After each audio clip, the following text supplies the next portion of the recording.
Senator Rand Paul, the top Republican on the Senate Homeland Security Committee and member of the Senate Foreign Relations Committee. Great to have you in focus today. Good morning.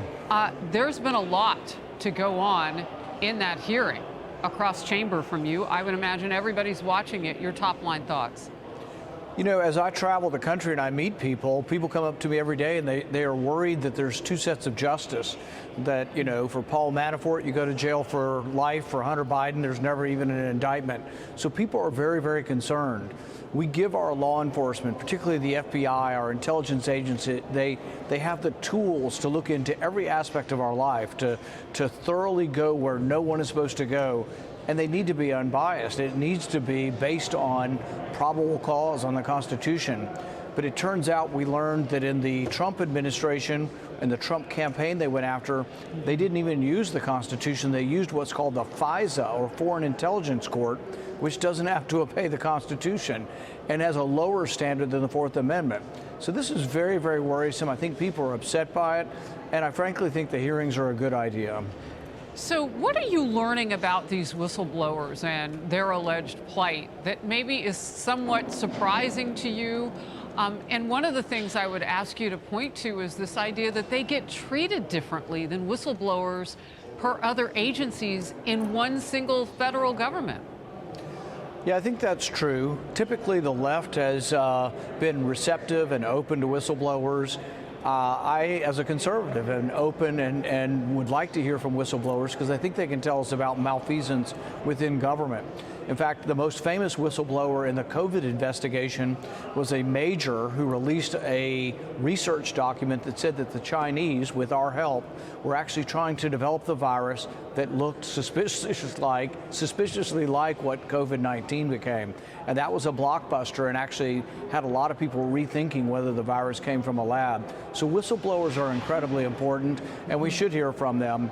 But the weaponization of the FBI policing speech at Twitter, the FBI paying $3 million to Twitter to take down constitutionally protected speech, these are things that have to be evaluated. My hope is that at some point in time, the left traditionally was good at defending the First Amendment. When will they step up and say it's wrong for the FBI to be shutting down content on Twitter and Facebook? Yeah, and when will they deal with the topic that came up today in the hearing, and that is that in other agencies, whistleblowers are protected in a much more vigorous way, I think is a fair way to put it, than at the FBI. I mean, the rules are different for people who come forward.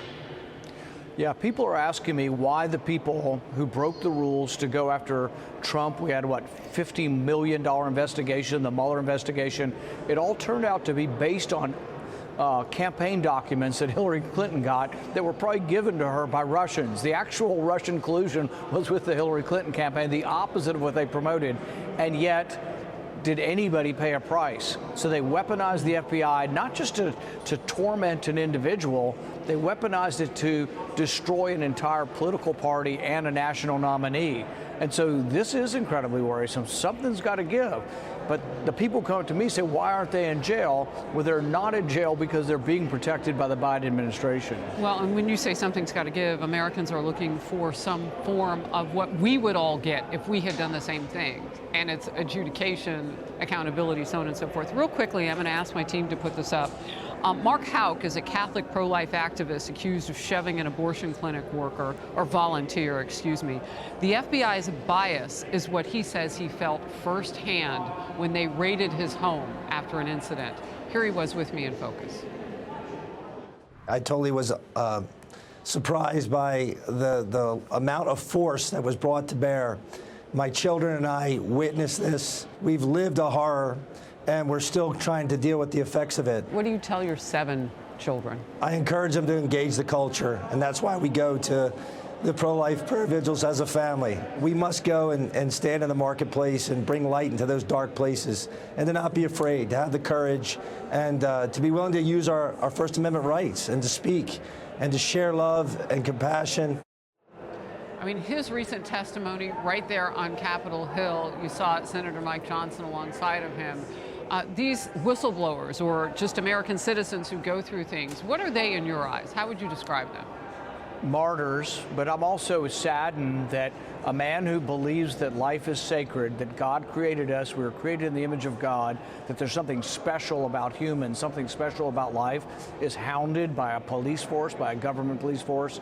And realize this is not brand new. Ever since 9/11, they came up with this idea, we need to share information. So then they had these fusion centers, but then they had profiles. And within the profiles of sharing information supposedly for terrorism, they included people like this gentleman. Pro-life was seen as an issue that somehow was a danger. This is a signal of danger if someone has a pro-life sticker on their car, or if they believe in the Constitution. Or they go to a Latin Mass. Exactly. Yeah, that's They're a recent conservative example. Catholic. Yeah, I mean, this is crazy, but this is where we are. The world's been turned upside down, but there are people kidnapping, shooting, raping that are being released from prison, and meanwhile, the government seems to have enough time to harass, a godly man with 7 kids who just wants to talk about the sacredness of life. Yeah. Since 9/11, you gave us some new details on kind of when we need to look back and see how things started, sort of the origins, if you will, of where we are now. I want to move to this. 6 Democratic senators, including Elizabeth Warren and Bernie Sanders, calling on President Biden to cease negotiations with Republicans and use the power of the 14th Amendment to raise the debt ceiling without congressional approval. Republicans, on the other hand, are laying into the president for jetting off to Japan for the G7 ahead of that June 1st debt deadline. Now just a couple of weeks away. Let's watch.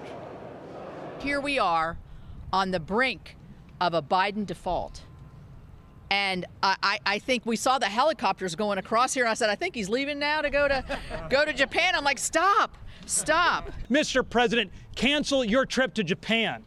Stay at the table. America wants an American president focused on American problems.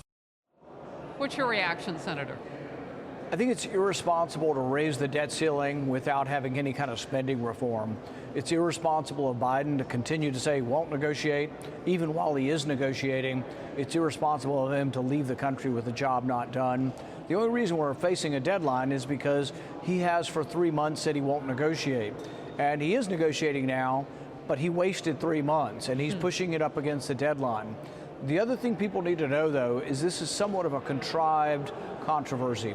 The government brings in $4.8 trillion in taxes. The interest payment's a little over $400 billion.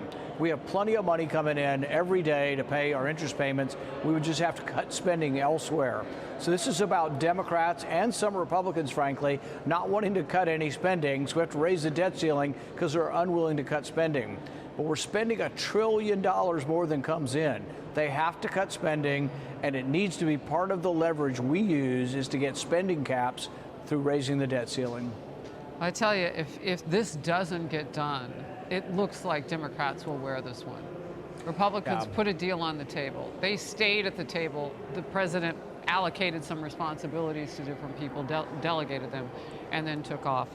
We'll cover the news as it happens. Senator Rand Paul in focus today. Great to have you. Thanks for having me. I'm Steve Ducey. I'm Brian Kilmeade. And I'm Ainsley Earhart. And click here to subscribe to the Fox News YouTube page to catch our hottest interviews and most compelling analysis.